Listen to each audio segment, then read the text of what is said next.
da morte já. Então ele passou essa orientação para Salomão, o seu filho. Porém, depois que Davi morreu, Salomão não andou em todos os estatutos como seu pai. Mesmo depois de Deus ter aparecido a Salomão por 2 vezes em sonho, mesmo depois de Deus ter dado a oportunidade dele fazer um pedido, e ele pediu sabedoria, ele não andou como fiel aos mandamentos do Senhor e desonrou a memória do seu pai Davi. Acompanhe em 1 Reis, capítulo 11, do verso de 1 a 6.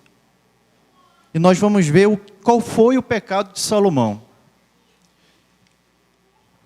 1 Reis, capítulo 11, do verso de 1 a 6. Diz assim: além da filha de Faraó, Salomão amou muitas outras mulheres estrangeiras, moabitas, amonitas, edomitas, sidônias e etéias, mulheres das nações que o Senhor tinha dito aos filhos de Israel: não casem com elas, nem casem elas com vocês, pois perverteriam o coração de vocês para seguirem outros deuses. A estas Salomão se apegou com muito amor. Tinha 700 mulheres que eram princesas e 300 concubinas, e suas mulheres lhe perverteram o coração. Sendo já velho, suas mulheres levaram seu coração a seguir outros deuses, e o coração dele não era fiel ao Senhor, seu Deus, como havia sido fiel o coração de Davi, seu pai. Salomão seguiu Astarote, deusa dos Sidônios, e Milcom, a abominação dos Amonitas. Assim, Salomão fez o que era mal aos olhos do Senhor, e não perseverou em seguir o Senhor, como Davi, seu pai, havia feito. Então Deus se indignou contra Salomão e disse: já que você procedeu assim e não guardou a minha aliança, nem os meus estatutos que lhe ordenei, vou tirar o reino de você e vou dá-lo a um dos seus servos, que é Jeroboão. No entanto, por amor a Davi, seu pai, não farei isso enquanto você estiver vivo, mas durante o reinado do seu filho, Roboão.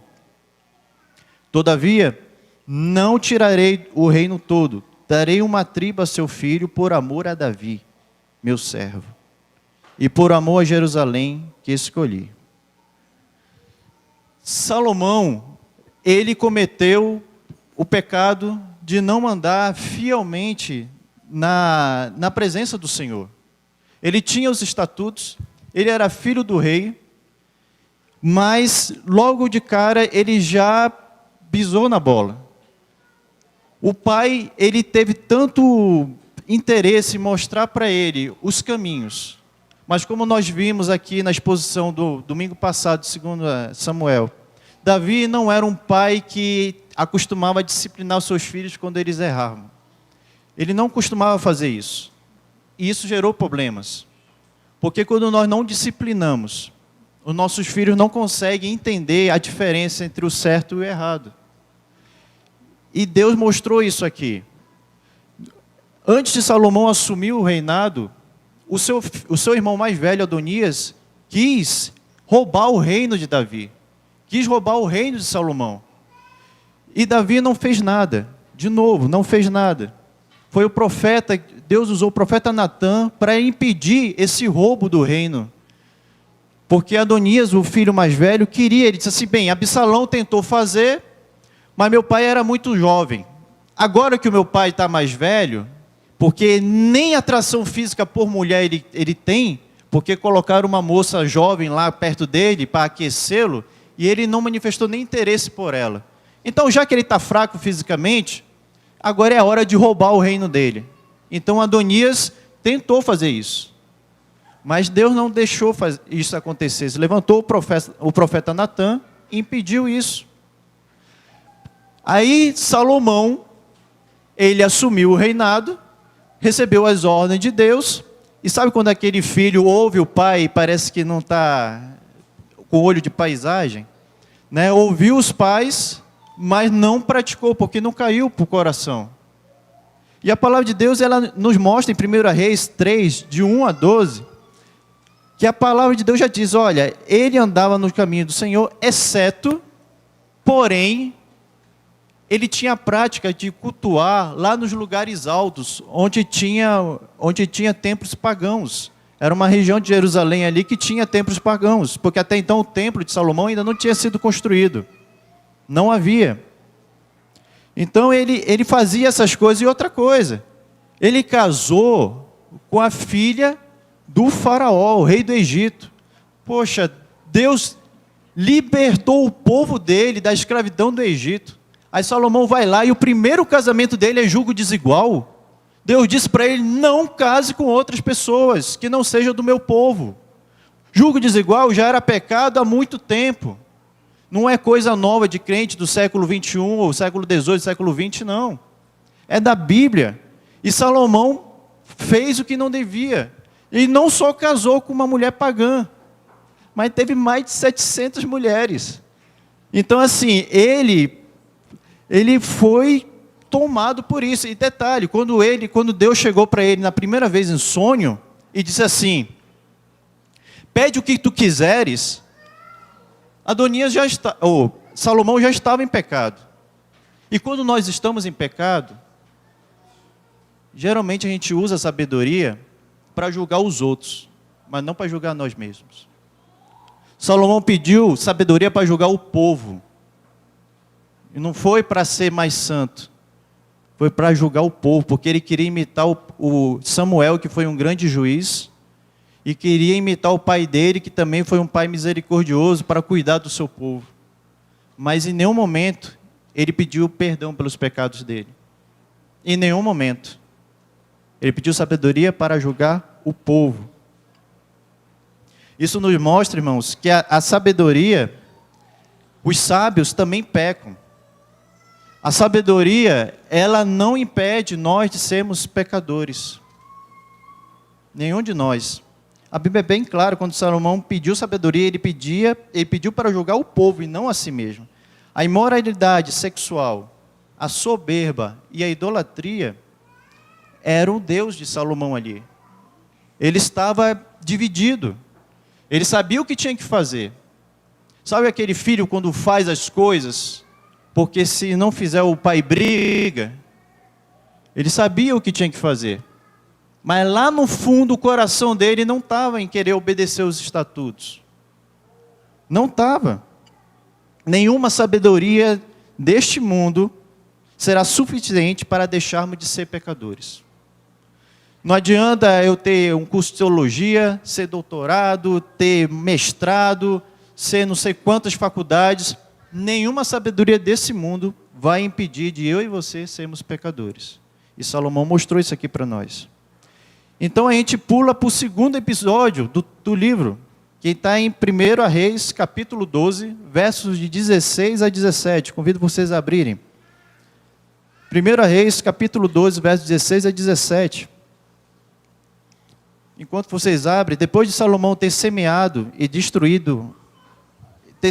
a destruição da nação, em seguida o seu filho fez a mesma coisa. Roboão não teve sabedoria. Não soube cuidar do povo. Resultado, o povo se dividiu. Reino do norte, reino do sul. Reino do sul ficou com a tribo de Judá, que foi a tribo que ficou como para os descendentes dos filhos de Davi. Israel foi as outras tribos, as 10 tribos. Ficaram lá, junto com o rei Jeroboão, que era um dos servos de Salomão. Como Deus tinha falado, olha, eu vou dar 10 tribos para um dos teus servos. Mas por amor a Davi, não por amor a você, mas por amor a Davi, eu vou deixar uma tribo com você. Mas eu não vou tirar essa tribo enquanto você estiver vivo, não. Por amor a Davi. Mas depois que você morrer, eu vou dividir o reino e eu vou deixar com Roboão, o seu filho, somente uma tribo. E foi o que aconteceu. Veja o que tem em 1 Reis 12, versos 16 a 17. Quando todo Israel viu que o rei, o Roboão, filho de Salomão, não lhe dava ouvidos, reagiu dizendo: que parte temos nós em Davi? Não temos herança no filho de Jessé. as suas tendas, ó Israel, cuide agora de sua casa, ó Davi. Então Israel se foi às suas tendas. Quando os filhos de Israel, porém, que moravam nas cidades de Judá, sobre eles reinou Roboão. Os filhos que moravam ali em Judá, reinou Roboão. Outro pecado que Salomão cometeu foi querer construir um templo de uma maneira tão rápida e tão majestosa como ele fez. E ele inaugurou o princípio da escravidão ali no povo de Israel. O povo de Israel foi oprimido a fazer as coisas de maneira forçada. Então, depois que Salomão morreu e o filho dele, Roboão, assumiu, eles falaram assim, bem, vamos lá para ver se alivia o peso, porque nós não conseguimos mais trabalhar assim, é muita injustiça. A gente trabalha muito e ganha pouco. Parece hoje, né? A gente trabalha e o salário não dá. A gente faz as coisas e parece que não fez nada. Então vamos lá com o Roboão, vamos pedir para ele, né, para ele aliviar o nosso peso. Foram lá e Jeroboão, o que era servo de Salomão, estava encabeçando ali a reunião. E foram lá falar com o Roboão. Ele disse, tá bom, volta daqui a 3 dias, para eu ver o que eu faço por vocês. Então, Roboão resolveu reunir com os conselheiros, com pessoas experientes, e eles falaram assim, olha, alivia a carga do povo, porque se você aliviar, você vai ganhar o povo. Nós somos conselheiros, nós estivemos com Davi, estivemos com Salomão, faça o que eu estou falando. Aí Roboão deu meia volta e foi conversar com os mais jovens, que eram os colegas dele, que tinham crescido com ele. Eles falaram assim, não, Roboão, deixa de ser trouxa, aperta mais o cinto, mostra quem manda aqui. Porque é assim, que se você que é jovem não mostrar que tem autoridade, o pessoal vai pisar em cima de você. Se você não mostrar que você pode fazer as coisas, vão pisar em cima de você. Então, arrocha. Então, ele foi lá, pegou o povo e disse assim, não, olha, se o dedinho do meu pai era grosso, a minha cintura aqui é maior. Então, assim, se meu pai julgava vocês com chicote, os meus chicotes serão com pontas. Então vocês vão trabalhar mais pesado, parem de reclamar. Então eles falaram assim, não, o que nós temos a ver com o rei Davi? Porque Davi, quando era o reinado dele, as coisas eram diferentes. Eram bem diferentes. Então o que nós temos a ver com isso? O pecado de nós não obedecermos nossos pais. Nós sempre damos mais valores para as pessoas que são de fora do que os que são de dentro. Filhos, ouçam, a experiência que os pais de vocês têm não se compara com os moleques que estão aí fora. Um bando de gente que não tem noção de nada. Deem valor para os seus pais. Obedeça os seus pais. É obrigação de filho obedecer pai. Não é uma opção. É obrigação. E é obrigação de pai cuidar de filho. Então, assim, Salomão, ele cometeu o erro, e esse erro foi seguido por Roboão. Resultado, houve uma divisão no reino. Como a gente falou, teve o reino do sul e o reino do norte. Jeroboão ficou com o reino do norte. Não, vamos pegar os rebeldes, ou seja, aqueles que foram maltratados. Vamos pegar eles aqui, vamos trabalhar na vida deles, para que eles não sintam falta de Judá. Então vamos inventar muitas coisas, porque já que esse povo não conhece a Deus, eles não vão reclamar. Então Jeroboão fez o quê? Criou um bezerro de ouro, criou festas semelhantes à festa de Judá, criou um templo lá semelhante, tudo para imitar o povo de Judá. Porque ali na nação de Judá ainda permaneceu o templo, ainda permaneceu um remanescente ali. Eles tinham pecado? Tinham. Mas eles pecavam menos que o pessoal do norte. Bem menos. Então Jeroboão fez o bezerro de ouro. Mas o povo de Israel não tinha sido liberto lá do Egito? Depois de ter sido liberto, estavam adorando o bezerro de ouro. Moisés chegou lá e destruiu ali. E de novo caíram no mesmo pecado. No mesmo pecado. Tempos depois chegou a vez de Onri, que tornou-se rei de Israel. Ele fundou a capital Samaria, para imitar a capital de Judá, e criou também um templo idólatra, para imitar o templo de Salomão. Como temos imitações de templos hoje, né, de Salomão. Temos algumas imitações aí. Em seguida, lá para o capítulo 16, assume Acabe. Acabe era filho de Onri. Acabe tornou-se sinônimo do mal. Ele foi pior do que Jeroboão. Ele foi pior do que seu pai Onri. Ele chegou a um ponto que a situação ficou feia, ficou bem complexa, porque ele ainda casou com uma mulher chamada Jezabel, que tinha o objetivo de acabar com qualquer tipo de culto ao Senhor em Israel. O objetivo dela era acabar com isso. Então ele casou com ela, ele criou altares e ele levou o povo de Israel a adorar outros deuses. Isso tudo só mostrou o quê? Que a idolatria nos afasta de Deus e um dos outros. O povo se dividiu e começou a buscar outros deuses. A cada dia mais, os ídolos dos povos pagãos que o Senhor tinha eliminado diante de Israel tomavam conta do dia a dia do povo.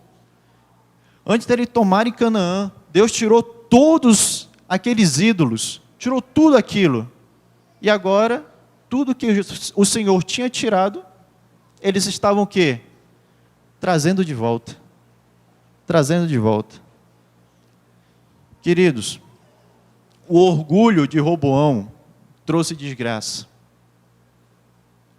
E muitas vezes é o orgulho que traz desgraça no meio da nossa família. Traz desunião. É um orgulho de sempre querer saber o que é o certo. Não importa quem está certo. Todo mundo quer estar certo. Os filhos querem estar certos.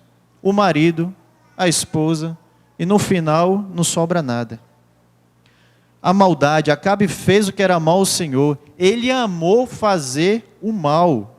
E muitas vezes nós amamos fazer o mal. Tem muitas pessoas que transformam o mal em verdade e em bondade. Tem pessoas que acham normal bater em mulher. Tem maridos que acham normal bater, esmurrar, fazer a família passar fome, brigar com o filho, espancar o filho. Tem filho que acha normal bater em pai.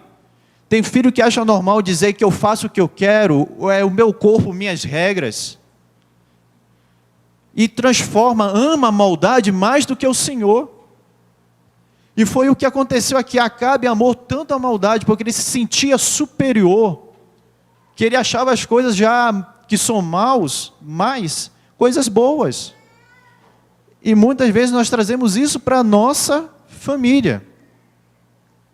E aí a gente chega no último episódio, no capítulo 17. Peço para vocês abrirem o capítulo 18. Capítulo 18, versos 17 a 21. Chegamos ao último episódio do livro, que até aqui nos mostra que a história de Israel é a nossa história. Mostra como nós não somos tão diferentes deles. Diz assim, no capítulo, enquanto vocês encontram, 1 Reis, capítulo 18, versos 17 a 21, o pastor R.C. Sproul diz o seguinte, que a perversidade no reino do norte, que o reino do norte provocou inicialmente, era tão grande, que a revolta de que ajudou a trazer uma nova linha de profetas encabeçadas por Elias. A situação estava tão feia. É como você começa uma igreja, você começa uma família, e daqui a pouco aquele sonho de família que você teve, não existe mais. Você sonhou aqueles que são casados, ou aqueles que vão casar, principalmente aqueles que vão casar, preste bem atenção. Quando você vai na igreja e você vai fazer os votos, você está prometendo ali algo que é para sempre. Você está prometendo. E a promessa tem que ser acima das coisas ruins e das coisas boas. É prometer. A promessa é algo muito importante. A promessa não pode estar baseada em sentimento, mas uma decisão. E a decisão precisa ser firme, porque senão a nossa família se torna algo muito diferente do que a gente sonhou. E muitas vezes é isso que acontece. Acontece algo bem diferente. Então, a nação de Israel estava algo... Se você for ler a história de Salomão em 1 Crônicas, em 1 Reis, você vai ver que o templo de Salomão, a cidade, era algo maravilhoso. As pessoas de fora iam para ver o templo, iam para ver a sabedoria de Salomão. Dava vontade de morar naquele período ali, porque era um período que parecia o céu. Algo maravilhoso. E de repente tudo virou de cabeça para baixo, por causa do pecado. Então R.C. Sproul, ele diz assim que o pecado era tão grande que Deus levantou uma nova linha de profetas encabeçada por Elias. Então a gente chega aqui no capítulo 18, do verso 17 a 21, que diz assim: quando Acabe viu Elias, disse: então é você, o perturbador de Israel? Elias respondeu: eu não tenho perturbado Israel. Quem tem perturbado Israel é você e a casa do seu pai, porque vocês abandonaram os mandamentos do Senhor e seguiram a Balaíns. Agora ordene que todo Israel venha e se encontre comigo no Monte Carmelo. Convoque também os 450 profetas de Baal e os 400 profetas da deusa Aserá, que são sustentados por Jezabel. Elias e os profetas de Baal no Monte Carmelo. Então Acabe enviou mensageiros a todos os filhos de Israel e ajuntou os profetas no Monte Carmelo. Depois Elias se aproximou de todo o povo e disse: até quando vocês ficarão pulando de um lado para o outro? Se o Senhor é Deus, sigam-no. Se é Baal o Deus de vocês, sigam-no. Porém o povo não disse uma só palavra. O povo estava sem conhecer a Deus. Quando a gente não conhece a Deus, a gente segue por qualquer canto. Quando nós não conhecemos a nossa família, quando nós não gastamos tempo com a nossa família, tempo de qualidade, não somente, mas tempo de quantidade. Se eu quero conhecer o meu filho, a minha filha, eu preciso gastar tempo com ele. Isso significa abrir mão dos meus ídolos. Muitos dos nossos ídolos nos impedem de gastar tempo com os nossos filhos. O ídolo da TV, o ídolo do eu quero um tempo só para mim, o ídolo do descansar, nos impedem de gastar tempo. Não, eu tenho que trabalhar para comprar alguma coisa. Amém, é necessário trabalhar. Mas se a gente não se dedicar para os nossos filhos, a gente não vai ter para quem comprar nada, porque eles vão sair de casa. Um dia eles vão sair de casa. A questão é, eles vão sair de casa brigados conosco ou sobre a nossa bênção? E o povo de Deus não conhecia o seu pai, não conhecia o Deus que tirou ele de lá. E não foi por falta de testemunho, não. Elias mostrou o poder do Deus de Israel. Ele profetizou a seca, olha, vai vir seca sobre Israel, e teve. E durante a seca, ele pegou uma viúva lá de Serepa e milagrosamente fez comida lá para ela. Ela é uma viúva que estava passando fome. Ele disse, milagrosamente ele foi lá e deu comida, mostrando que Deus é um Deus provedor. Milagrosamente começou a surgir comida na cozinha dela. Surgiu. Ninguém foi lá entregar, não. Apareceu. Foi um milagre de Deus, mostrando o quê? Que Deus é provedor. E Deus ainda fez Elias vencer os 450 profetas de Baal. A disputa era o seguinte, olha, quem fizer cair fogo do céu, esse é o Deus verdadeiro. Então eles começaram os 450 começaram a andar em roda e cantando a Baal, faz fogo cair, faz fogo cair. Fizeram, e Elias disse, olha, grita mais um pouco, quem sabe ele não está ouvindo. E começaram a gritar, nada. Chegou a vez de Elias. Elias diz assim, olha, joga água em tudo aí. Joga água até na vala. Eu quero muita água, mas muita. Aí começaram a jogar. Então Elias orou ao Senhor. E o Senhor fez cair fogo. E tudo foi seco. Tudo ficou seco. Tudo ficou queimado. Mostrando quem era o Deus de Israel. Deu uma grande vitória para Elias. Então não foi por falta de testemunho. Havia testemunho no meio do povo de Deus. Havia o poder de Deus. Não foi por falta de testemunho.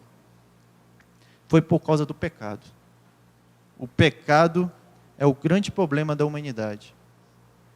Elias, que falou, olha, vocês precisam se decidir. Elias, um tempo depois, Jezabel mandou uma mensagem para ele, olha, eu fiquei sabendo o que você fez com os 450 profetas. Eu vou te falar um negócio, eu vou fazer contigo a mesma coisa que tu fizeste com eles. E vai ser amanhã. A palavra de Deus diz que Elias teve medo.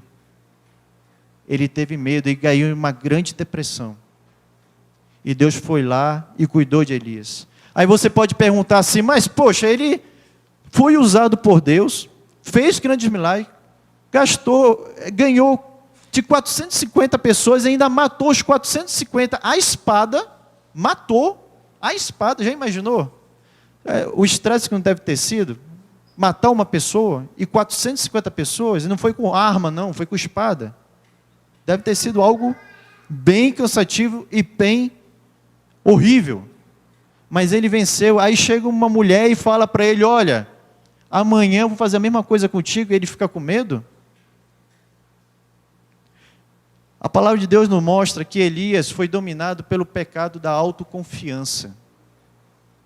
Quando Deus nos usa, é Deus que está nos usando. Quando a gente cai no pecado da autojustificação, da autoconfiança, a gente tem medo. E o medo nos leva para longe de Deus. O medo nos afasta de Deus. Ser usado por Deus não nos livra da nossa natureza pecadora. Não pense que ser usado dentro da igreja significa que você está imune ao pecado. Não. Não pensa que porque você está com a sua família lá, no domingo, no final de semana, no dia a dia, assistindo. Não, eu não preciso cuidar da minha família, vai dar tudo certo. Não é por aí. Precisamos. E não adianta dizer assim, olha, não, vai dar certo, a minha família vai dar certo, porque eu sou um cara que estou lendo a Bíblia todo dia, eu estou orando todo dia, eu estou jejuando todo dia, eu estou fazendo o possível todo dia, então com certeza, se não fosse eu, minha família não estaria aqui hoje. Pecado da autoconfiança. É Deus que age. Nós não podemos entrar por esse caminho. Não é o quanto o livro a gente lê, não é o quanto nós estudamos, mas o quanto nós dependemos de Deus, porque depender de Deus, Israel sentiu na carne, que se não depender de Deus, não tem como prosseguir nos caminhos do Senhor. Elias profetizou contra um povo pecador, e ele também cometeu pecado, mostrando que profetas também pecam. Queridos, vimos até aqui os caminhos, as atitudes que o povo de Deus tomou. Como eles se dividiram. Como a família de Deus foi dividida, foi desunida. Como a família de Deus se afastou de Deus e um se afastou do outro. Era só um povo e se dividiu em dois povos. Infelizmente, nesse mundo, não há um tratamento para a nossa natureza pecadora. Não há um tratamento para isso. Quando o povo tinha um rei que obedecia a Deus, era bênção. Quando tinha um rei que não obedecia, era só desgraça e maldição. Aí você pode dizer assim, pastor, então, para evitar desunião no meu lar, dependerá de quem é o rei da minha vida? Eu vou dizer sim. Depende de quem é o rei da sua vida. Quem está reinando na sua casa? Quem é o rei do seu coração? É a morte? É a divisão? É a imoralidade? É o orgulho? É a maldade? É a pornografia? É a autoconfiança? O que está reinando nas nossas casas?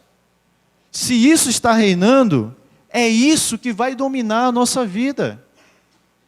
Se eu estou acostumado a ver e gostar de mulher com saia curta, eu vou induzir os meus filhos a também usar. É isso que vai dominar a minha vida.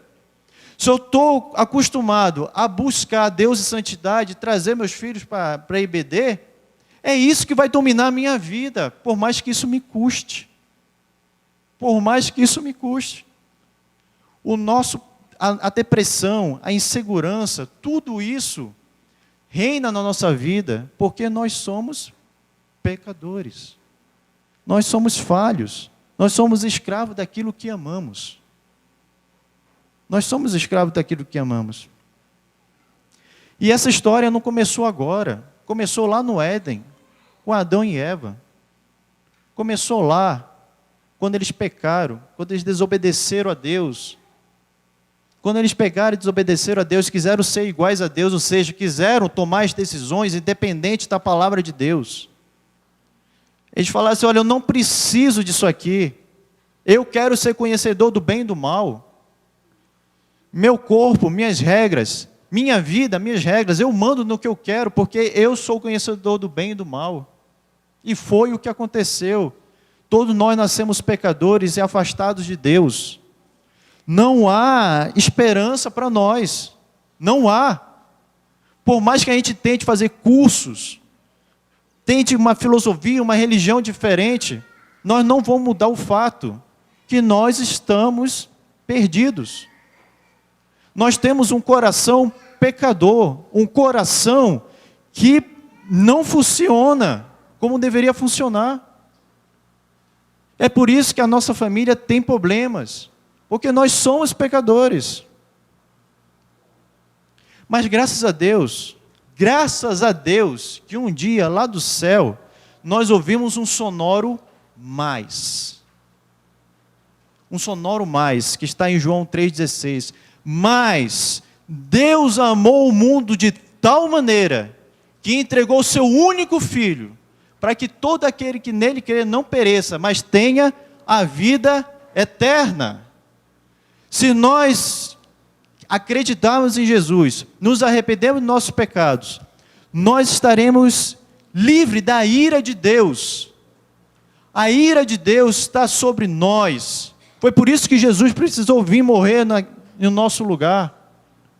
Essa ira de Deus, Deus não fica feliz em ver você e eu pecando e achando que está tudo bem. Não. Todo pecado tem a sua condenação. Não importa se ele é pequeno ou grande, tem condenação. E a ira de Deus está sobre esses pecados. Mas Jesus, ele sofreu no nosso lugar ali na cruz, toda a ira de Deus, para que eu e você sejamos salvos, tenhamos uma vida diferente em Cristo Jesus. Não é uma vida perfeita, porque vida perfeita é só lá no céu quando Jesus voltar. Quando Ele voltar, tudo será perfeito. Quer uma família perfeita? Vai ser lá no céu. Quer um lugar onde você não tem que pagar conta? Vai ser lá no céu. Quer um lugar onde você vai ter alegria em obedecer seus pais? É lá no céu. Aqui, nós precisamos de Cristo Jesus. Nós precisamos de Jesus. E todo aquele que sair desse culto hoje, ou estiver ouvindo a palavra de Deus, e não se arrepender dos seus pecados, e crer em Jesus Cristo, vai receber pela eternidade lá no inferno, tudo que Jesus sofreu na cruz. Tudo. Vai receber, e pela eternidade, e vai saber o que é sofrer. Sofrimento verdadeiro é lá no inferno. Aqui a gente sofre, Mas a gente não pode desistir. Como Israel fez. Não podemos desistir e ir atrás de outros deuses. Precisamos nos dedicar ao Senhor. Romanos 10, de 9 a 10 diz: se com tua boca confessar Jesus como Senhor e o teu coração crer em Deus, que Ele ressuscitou Jesus Cristo dos mortos, você será salvo. Porque com o coração crê para a justiça e com a boca se confessa para a salvação. Crê que Jesus ressuscitou. Ele ressuscitou porque um dia ressuscitaremos. Um dia estaremos com o nosso Senhor. Ele ressuscitou para nos dar uma vida nova, uma vida diferente. O pecado de Salomão mostrou que a sabedoria é afetada pelo pecado. Ele mostrou isso. Então não adianta você dizer, olha, eu tenho sabedoria. Não, a sabedoria nós precisamos de Cristo Jesus, porque Ele é a sabedoria perfeita. Ele foi o único que andou entre nós e foi sábio do início ao fim. Salomão não foi sábio do início ao fim. Ele foi o único rei que andou entre nós e que não pecou. É o único rei que merece ser seguido. É o único rei que devemos seguir. Por isso, quando a gente fala que nós precisamos nos arrepender e receber Jesus como nosso Senhor, é recebê-lo como o rei da nossa vida. É Ele que manda em nós. Jesus sofreu na cruz por nós. Ele se entregou por nós naquela cruz. Porque uma vida com Deus é uma vida diferente. Enquanto estivermos aqui neste mundo, é uma vida de sacrifício. Uma vida que a gente abre mão dos nossos pecados para obedecer a Deus. Uma vida onde a homossexualidade ela é vista como pecado, independente se o meu colega ou a minha família pensa diferente. Porque eu preciso seguir o meu Deus. É uma vida diferente, onde marido e mulher buscam amar um ao outro por amor a Cristo. Porque existem momentos na vida de uma família em que a razão não funciona. Existe um momento em que a raiva toma conta da nossa vida, que não adianta qualquer tipo de pensamento. A palavra de Deus precisa estar na nossa mente. Porque no momento da raiva, é de Cristo que nós precisamos. É o momento de abrir mão do orgulho e se reconciliar com o filho, com o pai, com mãe, com o marido, com a esposa, independente de quem tenha razão. Se reconciliar, independente de quem fez alguma coisa. E se nós não tivermos Cristo na nossa vida, se Ele não tiver transformado a nossa vida, nós não conseguiríamos fazer isso sozinhos. Não tem como.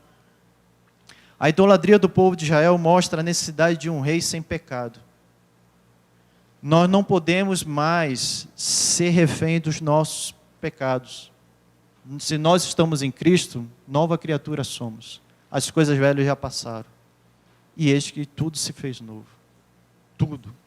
Inclusive a nossa força para lutar contra o pecado. Nós precisamos lutar contra o pecado. E precisamos de Cristo para isso. E o orgulho e a maldade são instrumentos do diabo. O orgulho e a maldade são instrumentos do diabo. Ele tira a palavra de Deus do nosso coração nesses momentos.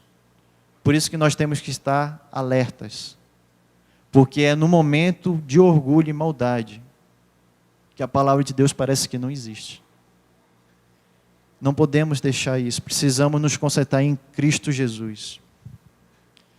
E por fim, ser usado por Deus não nos livra de pecarmos. Em Lucas 8,14, Jesus diz: aqueles que não têm firmeza na palavra é sufocado pelas preocupações, riquezas e prazeres dessa vida. Precisamos de Deus em todos os momentos, porque essa vida vai nos sufocar com as riquezas, com as preocupações, com a depressão. É tanta coisa para fazer, acordar de manhã, pegar o metrô, ir para o trabalho, ou pegar o ônibus, ou então pegar o carro e enfrentar essa rua, esse trânsito maluco, que dá vontade às vezes de perder a paciência. Não adianta. Esse mundo vai sufocar a gente. Jesus disse, olha, nós teremos aflição, mas tem de bom ânimo, porque eu venci o mundo. Se nós não tivermos a firmeza na palavra, ou seja, compromisso com a palavra, nós não conseguiremos. Se você quer ter compromisso com a sua família, o compromisso de lutar, mesmo quando já vê os pedaços caídos pelo chão, lutar para que a sua família não acabe, você precisa ter compromisso com Cristo Jesus. Precisamos ter compromisso com a palavra. Porque a guerra contra os nossos pecados não é uma coisa pequena. É uma luta constante. E Jesus disse que a nossa luta não é contra carne nem sangue. E às vezes quando a gente está brigando dentro de casa, a gente consegue personificar o diabo na esposa ou no marido. Mas a culpa não é deles. Pode até ser em algum grau, mas a luta é espiritual. Então, se você entrou essa noite por aqui, se você está aqui, você não conhece Jesus, não saia daqui sem Cristo. Arrependa dos seus pecados. E entenda que sem Cristo, a sua vida não vai ter sentido. Vai ter sentido quando você tiver dinheiro, enquanto você tiver casa, enquanto você tiver alguma coisa para te ocupar. Mas quando você não tiver nada dessas coisas, quem vai ocupar o seu coração? Um Netflix? Um celular? Tira o celular da sua vida. Tira a televisão da sua vida. Tira tudo, todo tipo de Deus da sua vida. O que vai restar? Nós precisamos de Cristo Jesus. Sem Cristo Jesus não tem como o marido amar a mulher ao ponto de dar sua própria vida por ela. Sem Cristo Jesus não tem como a mulher ser submissa ao marido ao ponto de obedecê-lo e ficar com a boca calada. Que tem muitas mulheres que destroem a sua família porque não calam a sua boca. Sem Cristo é impossível ter um filho que honre ao pai por amor a Deus. Vai ter um filho que só vai querer saber de maltratar os pais, de bater nos pais, de dar resposta para o pai. Então o filho precisa de Cristo Jesus. Não existe mágica. Nós não somos perfeitos. Nós somos pecadores. Se nós chegamos até aqui, é porque Cristo nos sustentou. Israel, o povo de Israel, não voltou mais a ser o mesmo que era. Isso será visto no próximo domingo, na exposição de 2 Reis. O povo de Israel foi exilado, perdeu tudo. Perdeu a sua terra, perdeu o seu templo, perdeu tudo, porque pegou contra o Senhor. Não percamos a nossa vida, não percamos a nossa família. Se nós amamos a nossa família, nós precisamos amar mais a Deus do que os nossos pecados. Porque se nós amarmos mais a Deus, nós amaremos a nossa família de tal maneira que vai parecer o céu. Vamos orar. Pai querido, Deus amado, eu te louvo, Senhor, pelas tuas misericórdias, Senhor. Deus, tu sabes o quanto somos pecadores e quanto não merecemos estar aqui neste lugar.